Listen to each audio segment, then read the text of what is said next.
কোম্পানিতে, হ্যাঁ, মোদির সামনে যেতেই সাহস করে। আর গিয়ে অনেক সময় কথা বলতে গিয়ে অধিকাংশ লোকের জবান কি হয়ে যায়, সাহস করে না বলতে, কি কথা বলতে কি কথা বলে ফেলেন। আর ভিতরে এত থরথর করে কাঁপছে যে আপনার কথায় জড়তা চলে আসছে, প্রকাশ করতে পারছে, অথচ 3.5 হাতের আপনার মতোই মানুষ। আর সেই সময় ফেরেশতা এসে জিজ্ঞাসা করছেন, ওই সময় জবাব দেওয়া যেমন তেমন কথা নয়।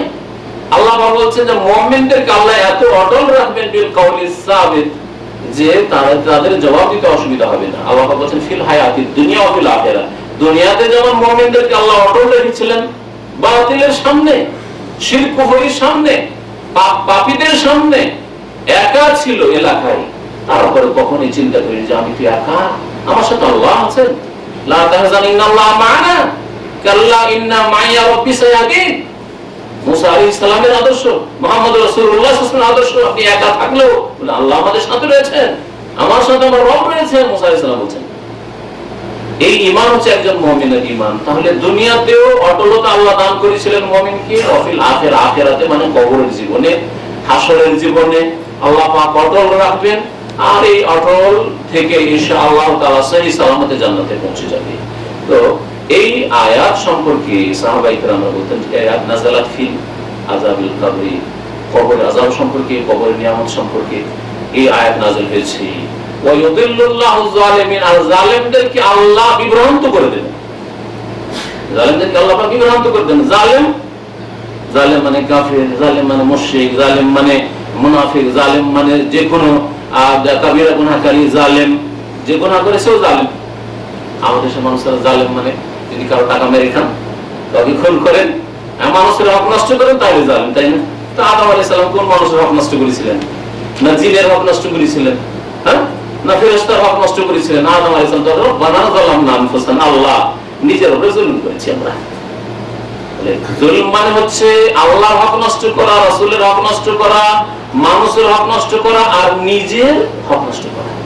নিজের জীবনে, কোন ব্যক্তি জীবনে পাপ করা হচ্ছে জুলম, যে কোনো গুনাহই যেন জুলম। জুলম হচ্ছে এই সমস্ত গুলি, রব্বানা যালামনা আনফুসানা ওয়া ইল্লাম তাগফির লানা ওয়া তারহামনা লানাকুনা মিনাল খাসিরিন, যে কোনো গুনাহ করাকে জুলম, নাফসের জুলম করা, জুলম নাফস বলা হয়। তো বলছিলাম যে ইউদিল্লুল্লাহু যালিমিন, আল্লাহ বলেন জালেমদেরকে আল্লাহ পথভ্রষ্ট, গুমরাহ করে দিবেন। সুতরাং বিভ্রান্ত যখন হয়ে যাবে আর জবাব দিতে পারবে না। মানুষ যদি বলতে গিয়ে কি বলে ফেলে, অথবা কথা না বলে, তাহলে না আসল উদ্দেশ্যে সে সার্থক হতে পারলো না, কামিয়াব হইল না। আল্লাহ পাক কবরের জীবনে কাফের, মুশরিক, বেদিন এবং তাদের অনুসারী যারা পাপিষ্ট মুসলিম, তাদেরকে আল্লাহ এমন বিভ্রান্ত করে দেবেন যে জবাব দিতে পারবে না। কি করবে? নবী করিম সাল্লাল্লাহু আলাইহি ওয়াসাল্লাম বলেছেন, আম্মাল কাফিরু ওয়া কাফির, মুনাফিক রয়েছে, পাপিষ্ট গুনাহগার কাফিরেরা যখন জিজ্ঞাসা করা হবে মান রাব্বুকা, তখন বলবে হা হা লা আদরি, হায় আফসোস আফসোস আফসোস, আক্ষেপের বিষয়, লা আদরি, কিছুই জানি না, কিছুই জানি না। গতানুগতিক যারা মুসলমান ছিল, মানে জন্মসূত্র শুধু মুসলমান, শুনে শুধু মুসলমান শুধু, কিন্তু আকীদায় আমলে মুসলমান নয়, তারা বলবে সামিতু নাসে ইয়াকুলুনা কাযা।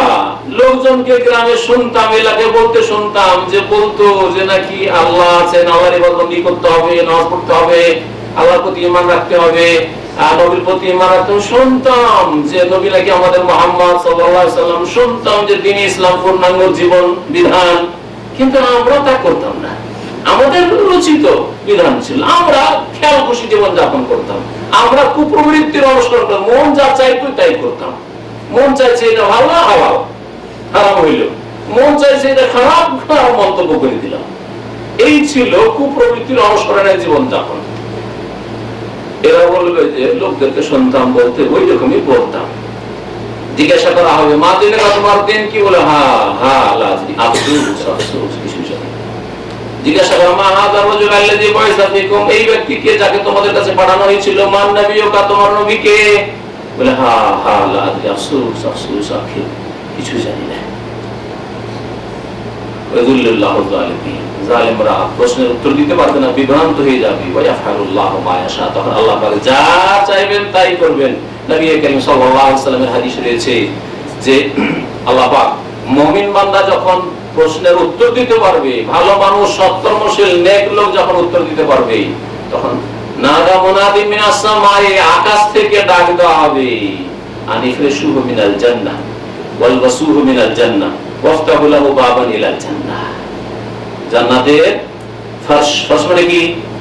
হ্যাঁ, তারপর কি ফার্স্ট বলছেন আর বলে এখনো ফার্স্ট বলছেন লোকে। হ্যাঁ, জান্নাতের বিছানা বিছিয়ে দাও, ফার্স্ট মানে বিছানা। ওয়াল বাসুহু লিবাস মানে পোশাক, ওয়াল বাসুহু মিনাল জান্নাহ, জান্নাতের লিবাস পোশাক পরিয়ে দাও। ওয়াফতাহু লাহু বাবান ইলাল জান্নাহ, জান্নাতের দরজা খুলে দাও। সুবহানাল্লাহ। কাফের মুনাফিক যারা তাদের অনুসারী, যারা জন্মসূত্রে মুসলিম, কিন্তু সারা জীবন কোনো চিন্তা হয়নি যে আমাকে আল্লাহ কেন সৃষ্টি করেছে। ভালো করে শোনেন কথা, শুধু মুসলিম দাবি করলে হবে না। 60 বছরের 50 বছরের জীবন চলে গেল, কখন এই চিন্তা করলেন না যে আল্লাহ কেন সৃষ্টি করেছেন, কে সৃষ্টি করেছেন, কেন সৃষ্টি করেছেন, এই কথা কোনদিন চিন্তা আসলো না। আমার কিছু করণীয় আছে কিনা কোনো চিন্তা করলেন না। আরো শোনেন, কখনো এই চিন্তা করলেন না যে আমি মরবো, সবাই মরছে আমার সামনে, অনেকে মারা যাচ্ছে, আমিও মরবো, মরার পর আমার কি হবে, এই চিন্তা কখনো করলেন না। তারপরে মুসলিম কখনো না, কখনো না। ইসলাম বিনষ্টকারী যেসব বিষয় তার একটি হচ্ছে যে যেই ব্যক্তি সারা জিন্দেগিতে কখনোই ফিকির করলো না যে তাকে কিছু শিখতে হবে, করতে হবে, বিশ্বাস করতে হবে, আমল করতে হবে। আল ইরাদ আন দীনিল্লাহ, আল্লাহর দ্বীন থেকে এমন বিমুখ হয়ে যাওয়া, লা ইয়াতাআল্লামুহু ওয়া লা ইয়ামাল বিহি, না শিখলো, না আমল করলো, না বিশ্বাস করলো। জন্মসূত্রে মুসলিম চলে গেল, সারা জিন্দেগিটা পার করে দিয়ে এই চিন্তাগুলি কখনো আসলো না। তাহলে মনে করেন যে সেও জান্নাত না, কখনো না।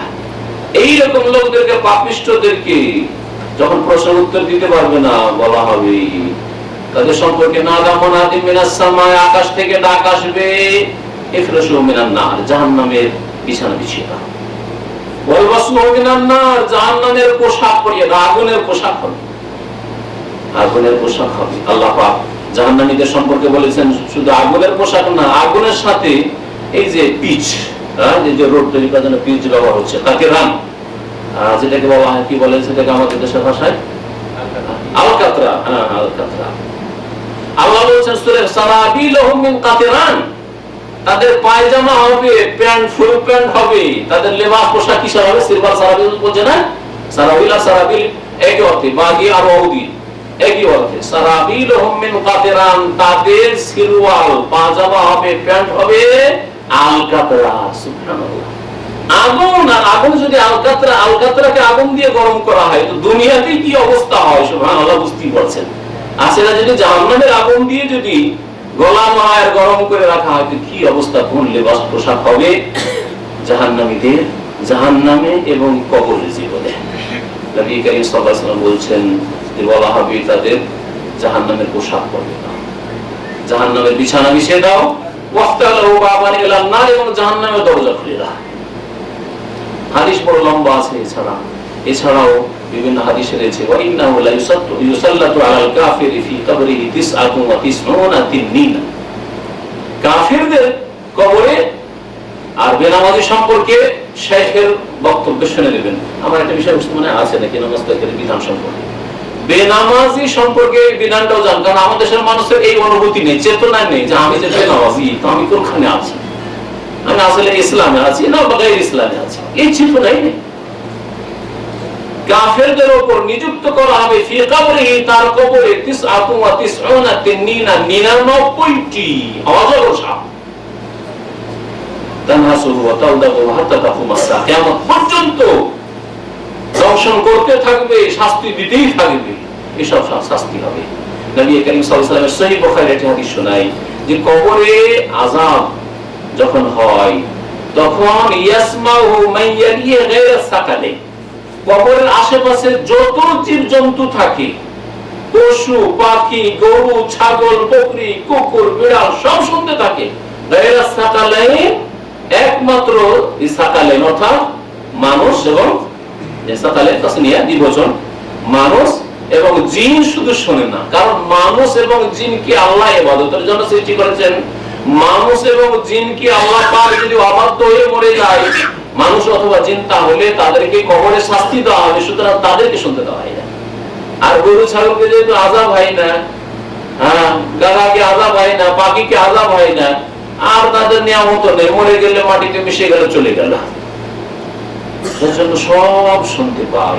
নবী করিম সাল্লাল্লাহু আলাইহি ওয়াসাল্লামের একটি হাদিসে রয়েছে যে তোমরা যদি জেনে নিতে, আওয়াজ একবার যদি কবর আযাবের শুনে নিতে, তাহলে কখনো তোমাদের আপনজনকে দাফন করতে না। লাউলা আল্লাহ তাদাফানু, এই যদি আশঙ্কা না থাকতো যে তোমরা কেউ কাউকে দাফন করবে, মা মরে গেছে, বাপ মরেছে, দাফন করবো, কবরে যে আযাব শুরু হবে, কবরে যে শাস্তি রয়েছে, এই আশঙ্কা যদি না থাকতো তো তোমাদেরকে দেখিয়ে দিতাম যে কবর, বা শুনিয়ে দিতাম যে কবরে কেমন আযাব হয়। কবর আযাব সম্পর্কে এছাড়াও বহু হাদিস রয়েছে, নবী করিম সাল্লাল্লাহু আলাইহি ওয়াসাল্লাম সেগুলি বলেছেন। সুতরাং কবরের আযাব সত্য, এতে কোনো সন্দেহ নেই। কেউ যদি কবর আযাবকে অস্বীকার করে অথবা সন্দেহ করে, তাহলে সে মুসলিম না। পরকালের প্রতি ঈমান, এটা হচ্ছে ঈমানের কি, ঈমানের একটি স্তম্ভ বা খুঁটি। ঈমানের কয়টি খুঁটি? 6টি। ঈমানের বলেছে ইসলামের নাম। আমাদের মানুষ আবার অনেকে যারা গতানুগতিক ইসলাম শিখে না, এখানে এসে দাওয়াতটা ইসলামের সাথে শিখতে চায় না, তারা যদি জিজ্ঞাসা ইসলাম কি আর ঈমান কি, একা 5 এখানে 5 ওইখানে 5, আর ঈমান ইসলামের পার্থক্য বুঝে না। ঈমানের খুঁটি 6টি আর ইসলামের খুঁটি হচ্ছে 5টি। ঈমানের যে স্তম্ভগুলি রয়েছে তার একটি হচ্ছে আল ঈমানু বিল আখিরাহ, পরকালের প্রতি ঈমান। ওয়া বিল আখিরাতিহিম ইউকিনুন, তার আখিরাতে ইয়াকিন করে দৃঢ় বিশ্বাস রাখে। জি, এই আখিরাতের প্রথম কদম, প্রথম স্টেপ হচ্ছে এই কবরের জীবন। তো কবরের জীবনে যা হবে, ভালো লোকের জন্য ভালো আর মন্দ লোকের জন্য মন্দ শাস্তি সাজা, এটা বিশ্বাস করা ফরজ। যদি কেউ বিশ্বাস না করে, অবিশ্বাস করে অথবা সন্দেহ করে, তাহলে সেই ব্যক্তি মুসলমান নয়, যদিও নামাজ রোজা করে।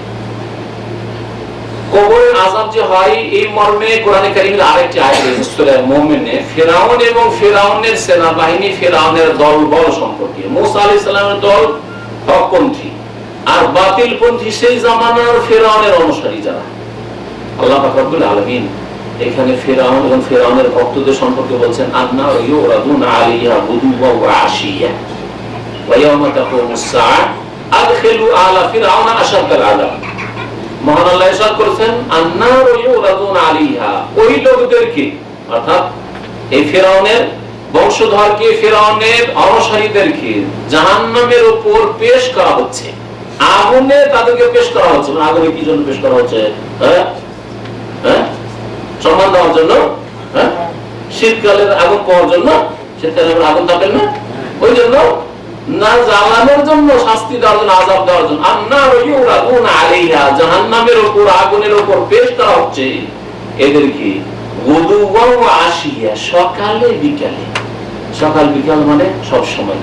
যেমন আমরা আমাদের ভাষায় বলি, ভাই আপনাকে তো সকাল বিকাল দেখি, তার মানে প্রায় সময় দেখি, এটাই না অর্থ? তো এর মানে এটা যে সকালে একবার দেখি আর বিকালে একবার দেখি, যাতে প্রায় সময় দেখেন ওরা সকাল বিকাল। তো আল্লাহ বলছেন সকাল বিকাল তাদেরকে জাহান্নামের উপর, আগুনের উপর পেশ করা হচ্ছে। এটা হচ্ছে ইউরাদুন। ওয়া ইয়াউমা তাকুমুস সাআ, আর যেই দিন কিয়ামত কায়েম হবে সেই দিনও জাহান্নামের উপর পেশ করা হবে। তার মানে কবরের আযাব দিয়ে ফিরআউন আর ফিরআউনের অনুসারীদের নাজাত নেই। এই তো আযাব শুরু হয়েছে, হচ্ছে হচ্ছে হচ্ছে, কিয়ামতের দিনও আযাব আর জাহান্নামের আযাব। ওয়া ইয়াউমা তাকুমুস সাআ, কিয়ামতের দিনে বলা হবে আদখিলু আলা ফিরআউনা আশাদ্দাল আযাব। এই ফিরআউনের বংশধর, ফিরআউনের চরিত্রে যারা চরিত্রবান হয়েছিল আর হচ্ছে আর কিয়ামত পর্যন্ত হবে, এদেরকে আশাদ্দাল আযাব, কঠোর শাস্তিতে ঢুকিয়ে দেওয়া কথা বলে কেমন। এই আয়াত, দ্বিতীয় আয়াত, যে আয়াত সম্পর্কে মুফাসসিরিনগণ বলেছেন যে কবর আযাব সম্পর্কে নাযিল হয়েছে এবং স্পষ্ট। সম্মানিত ভাইরা, কবরের জীবনে আযাব কেন হয়? মুসলিমদেরও আযাব হয়, মুসলিমদেরও আযাব হয়, বিভিন্ন কাবিরা গুনাহগুলি কারণে হয়। তার প্রমাণে সহিহ বুখারী মুসলিমের একটি হাদিস রয়েছে, নবী করিম সাল্লাল্লাহু আলাইহি ওয়াসাল্লাম মদিনায়, আরে এটা বোঝা গেল যে মদিনাতেও কবর আযাব কি হয় না, হয় না? আমাদের দেশের অধিকাংশ মানুষের আকীদা যে জান্নাতুল বাকি, মানে বাকির কবরস্থান না, জান্নাতুল বাকি। ওখান থেকে একটা ধারণা যে বাকিতে মরলি তো জান্নাত, বাকিতে দাফন হইলি জান্নাত, তাই না? আচ্ছা, মক্কায় আল মুআল্লা কবরস্থান, ওর নাম বিদাতি নাম হচ্ছে জান্নাতুল মুআল্লা, মানে এখানে আল মুআল্লাতে কবর পেলি তো জান্নাত, তাই না? কখন না, কখন না। মান বাত্তা বিহি আমালুহু লাম ইউসরা বিহি নাসাবুহু, কারো আমল যদি দূরে ফেলে দেয়, মানুষকে পিছনে ফেলে দেয়, তাহলে তার বংশধর, জমি ভূমি কখনো এগিয়ে দিতে পারবে না, মনে রাখবেন। তো সম্মানিত ভাইরা, নবী করিম সাল্লাল্লাহু আলাইহি ওয়াসাল্লাম মদিনার গলিতে রাস্তায় চলছেন, মাররা আলা কবরাইন, দুটি কবর ছিল, কবর পাশ দিয়ে যাচ্ছে, আর যেতে ওহী হয়ে গেল, নবী করিম সাল্লাল্লাহু আলাইহি ওয়াসাল্লামকে জানতে পারলেন এই দুই কবরে আযাব হচ্ছে। নবী করিম যেখানে সেখানে জানতে পারতেন না, কিন্তু যখন জানিয়ে দেওয়া হইতো, ইন হুয়া ইল্লা ওয়াহয়ুন ইউহা, ওহী যখন হইতো তখন জানতে পারতেন। ওহী হয়ে গেল, জানতে পারলেন, বললেন সাহাবায়ে কেরামদেরকে, সাথী সঙ্গীরা ছিল সেখানে, ইন্নাহুমা ইউআযাবানি ওয়া মা ইউআযাবানি ফি কাবীর, এদেরকে আযাব, শাস্তি হচ্ছে, এই দুটো লোকে কবরে আযাব হচ্ছে।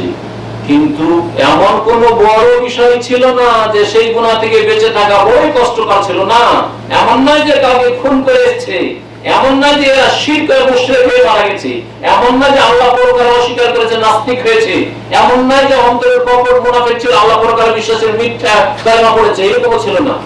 ওমা ইয়াযদাবানি ফি কাবীর, যদিও গুনাহগুলি কবিরা, কিন্তু এমন বড় বিষয় ছিল, এটা হচ্ছে এর অর্থ। কারণ আরেকটা হাদিসে রয়েছে ওয়ালা ওয়াইন্নাহু লাকাবীর, তবে গুনাহগুলি বড়, মানুষ সেগুলিকে বড় মনে করে না, আর বেঁচে থাকাও বড় বিষয় ছিল না, খুব হালকা বিষয় ছিল, কিন্তু সেগুলি হচ্ছে ওয়াইন্নাহু লাকাবীর, গুনাহগুলি বড়। অনেকে এগুলোকে বড় গুনাহ মনে করে না। আম্মা আহাদুমা ফাকানা ইয়ামশি বিন নামিমাতি, তাদের দুইজনের একজন চুগলখড়ি করত। চুগলখড়ি বুঝেন? কে বুঝে বলেন তো দেখি? হ্যাঁ, কি চুগলখড়ি মানে কি?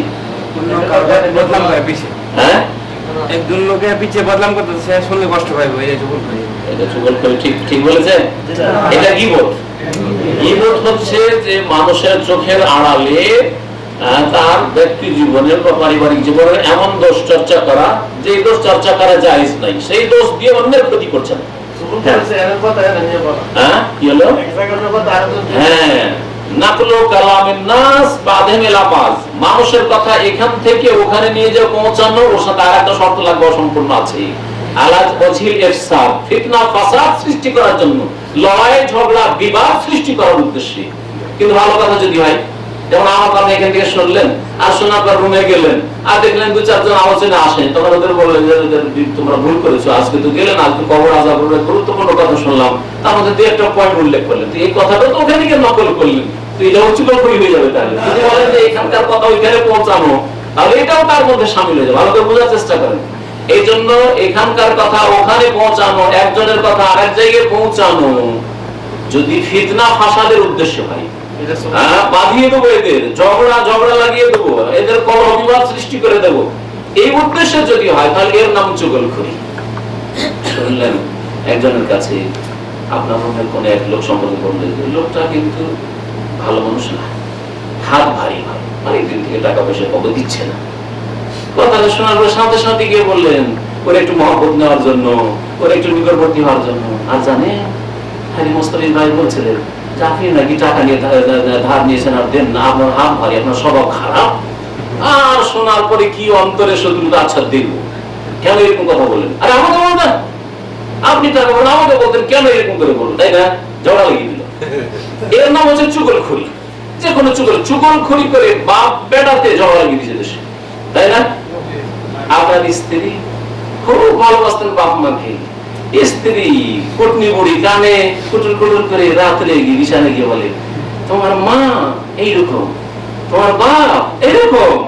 এই করে করে যেই বাপ যেই মাকে কত ভালোবাসতেন, এবার দুশ্মন বানিয়ে দিল। আমার বাপ মা মানুষই না, আরে বউর সাথে ব্যবহার ভালো জানে না, মানুষের সাথে চলতেই জানে না, সারা জিন্দগি মানুষ করলো, আর আজকে আপনার কাছে বাপ মা দুশ্মন হয়ে গেল এই চুগলখড়ি করা, তাই না? হ্যাঁ, কাবিরা গুনাহ, কাবিরা গুনাহ। একজন চুগলখড়ি করতো, ওয়া আম্মাল আখারু, দ্বিতীয় ব্যক্তি, ফাকানা লা ইস্তানজিহু মিনাল বাউলি, সে পেশাব থেকে বাঁচতো না। এটা হাদিসে রয়েছে। আর হাদিসে লা ইস্তাতিরু ফিল বাউল, পেশাবের অবস্থায় পর্দা করতো না। রাস্তায় চলতে চলতে যেখানে সেখানে বসে গেল, এইদিকে ডান দিকে বাম দিকে দেখছে। নদীর কিনারে আমাদের দেশে যারা বসবাস করে, রেল লাইনের পাশে, রোডের আশেপাশে বসবাস করি, আর বাড়িতে বাথরুম নেই, বসে গেল রোডের পাশে, মাথা নিচু করে বসে গেল, তাই না? বসে গেল, চোখে চোখে না দেখলেই হইল, অসুবিধা নাই, চলছে। সুবহানাল্লাহ। নদী এলাকায় যারা বসবাস করে, রাস্তাঘাটের পাশে, ওইরকম সড়কের পাশে যারা বসবাস করে, এদের বদচলন হয়েছে। পাঁচা খোলা, সামনে খোলা, চারিদিক থেকে নজর আসছে, কিন্তু চোখে চোখে যদি দেখা হচ্ছে না, বসে আছে। কাবিরা গুনাহ। পর্দা না করলেও পেশাব পায়খানা সব পর্দা না করে, আশেপাশ দিয়ে লোক যাচ্ছে আর পর্দা না করেন, কাবিরা গুনাহ, কবর আযাবের কারণে। আর যদি পেশাব করার সময় সতর্ক না থাকেন, পেশাব ছিটছে, দাঁড়িয়ে পেশাব অথবা বসে শক্ত মাটিতে পেশাব, বসে পেশাব করতে গিয়েও ছিটে চলে আসে, কাপড়ে গায়ে চলে আসলে তারপরে ধুলেন না, যদি সতর্ক হওয়া সত্ত্বেও ছিটে চলে আসে, তাহলে আপনি ধুয়ে নেন, কাপড় ধুয়ে নেন, কাপড়ে পড়লে, শরীরে পড়লে শরীর ধুয়ে নেন, না ধুয়ে নেন নাপাক থাকলে। আমার দেশের বেনামাজিরা তারা কি করে, ইচ্ছা করে কাপড়ে পেশাব লাগিয়ে রাখে, ইচ্ছা করে কাপড়ে পেশাব লাগিয়ে রাখে। আর কারো বাড়িতে গেলে যদি উজুর পানি দাঁড়ায়, চলো নামাজ পড়তে চাই, কি বলে, কাপড় খারাপ। আপনাদের অঞ্চলে আছে না এই কথাটা, কাপড় খারাপ। আমাদের সব মহিলাদের মাসে 7 দিন কাপড় খারাপ থাকে, আর এই পুরুষ বেনামাজিদের সারা জীবনটাই কাপড় খারাপ, সারা জীবনটাই কাপড় খারাপ। একবার দুইবার ছিটাতে যদি কবর আযাব হয়, যারা কাপড়ে পেশাব লাগিয়ে রাখে, পানি দিয়েও ধয় না, গুলাদের পানির ব্যবস্থা না থাকে, কুলুকও নেই না, প্যান্ট খারাপ হয়ে থাকলো, আন্ডার প্যান্ট খারাপ হয়ে থাকলো, আর এটা বাহানা যে আমি নামাজ পড়বো না, এমনিও নামাজ পড়ে না, যদি এই গুনাহ থেকে না বাঁচি, তাহলে কবর আযাব হবে। এরা কি ছিল, মুসলিম ছিল না ছিল না? যদি বলেন যে এরা মুশরিক ছিল, তাহলে নবী সাল্লাল্লাহু আলাইহি ওয়াসাল্লাম পেশাবের কথা বলতেন না, নবী সাল্লাল্লাহু আলাইহি ওয়াসাল্লাম এই কথা বলতেন না যে চুগলখড়ি করতো, এর চাইতে বড় গুনাহ শিরকের কারণে এদের কবর আযাব হচ্ছে, বলতেন না। কিন্তু বলেছেন যে একজন পেশাব থেকে বাঁচতো না, পেশাবের অবস্থায় পর্দা করতো না, আর আরেকজন চুগলখড়ি করতো। সুতরাং বোঝা গেল যে মুসলিমদেরও কাবিরা গুনাহের জন্য কবরে আযাব হবে। কবরে আযাব হয়ে কিছু লোক আছে যারা অনেক ভালো কাজ করেছে, কিন্তু কিছু গুনাহ করেছে, কাবিরা গুনাহ করেছে, তাদের একটা পিরিয়ড পর্যন্ত কবর আযাব হওয়ার পরে ঠান্ডা হয়ে যাবে, কারণ তার পানিশমেন্ট হয়ে গেছে। যেমন জেলের সাজা, আসামি 1 বছর ছিল, 1 বছর পরে ছেড়ে দিল বা দেশে পাঠিয়ে দিল। আর কিছু লোক আছে 5 বছর, 7 বছর, 10 বছর, সারা জীবন জেল, তাই না? এইরকম। তো ওই রকমই কবরের জীবনটা, কারো সারা কবরের জীবনটায় আযাব আর আযাব থাকে, যারা ওই রকম অনেক কাবিরা গুনাহ করেছে, কাফের অবস্থায় মরেছে, মুশরিক অবস্থায় মরেছে, সারা জিন্দেগি কখনো ফিকির করেনি যে আমার কি হবে মতের পরে, সারা জীবন কবরে আযাব হইতে থাকবে, আর হাসরের মাঠেও আযাব হবে, আর জাহান্নামের আযাবে যেতে হবে। আল্লাহ পাক রব্বুল আলামিন যেন কোরআন এবং হাদিস বোঝার তৌফিক দান করেন, এবং আল্লাহ পাক রব্বুল আলামিন আমাদেরকে যেসব জিনিস বিশ্বাস করা ফরজ করে, সেসব জিনিসে বিশ্বাস করার মতো বিশ্বাস করার তৌফিক দান করেন, যে বিশ্বাস আমাদের জীবনে সংশোধন করাতে পারে। সম্মানিত ভাইরা, কবরের আযাব আলোচনা করা মানে কিচ্ছা কাহিনী নয়। আমি কখনো কিচ্ছা কাহিনীর উদ্দেশ্যে কবর আযাব আলোচনা করি না, এবং আজকে করি না। কবরের আযাবের কথা শুনে যাতে করে আপনার আমার সংশোধন হয়, আপনি ভালো করে বুঝতে পারছেন, কারণ আপনার সম্পর্কে আপনি সবচেয়ে বেশি জানেন, আপনার স্ত্রীর চাইতে বেশি জানেন যে আপনি কি গুনাহে ডুবে আছেন, তাই না? একমাত্র আল্লাহ আপনার চাইতে বেশি জানে, বাকি আপনি সবার চাইতে বেশি আপনার সম্পর্কে জানেন যে আপনি কোন ক্ষেতের মানুষ, কোন অবস্থায় আছেন। শুধু আপনার জীবনে যে সব কাবিরা গুনাহ আছে, কবর আযাব থেকে যদি বাঁচতে হয়, জাহান্নামের আযাব থেকে যদি বাঁচতে হয়, বিচার দিবসের হাসর মাঠের আযাব থেকে বাঁচতে হয়, তো আল্লাহর রাস্তায় সংশোধন করেন। আল্লাহ পাক যেন আমাদের সংশোধন করার তৌফিক দান করেন। আমরা সকলেই গুনাহগার, আল্লাহ তুমি আমাদেরকে মাফ করে দাও। আল্লাহ পাক রব্বুল আলামিন আমাদেরকে ভালো জীবন যাপনের জন্য তৌফিক দান করেন। আল্লাহ আমাদের নেক আমলের জন্য তৌফিক দান করেন। আল্লাহ পাক আমাদের আকীদা শুদ্ধ করার তৌফিক দান করেন, সঠিক ইলম শিখার জন্য তৌফিক দান করেন, এবং ভালো আমল করার তৌফিক দান করেন। 5 ওয়াক্ত নামাজ কায়েম করার জন্য আল্লাহ পাক তৌফিক দান করেন। আল্লাহ পাক আমাদের ফরজ ওয়াজিব হেফাজত করার জন্য তৌফিক দান করেন। হারাম নাজায়েজ কাবিরা সাগীরা গুনাহ থেকে আমাদের বেঁচে থাকার জন্য আল্লাহ পাক তৌফিক দান করেন। ওয়া সাল্লাল্লাহু আলা নবিয়িনা মুহাম্মদ ওয়া আলা আলিহি ওয়া সাহবিহি।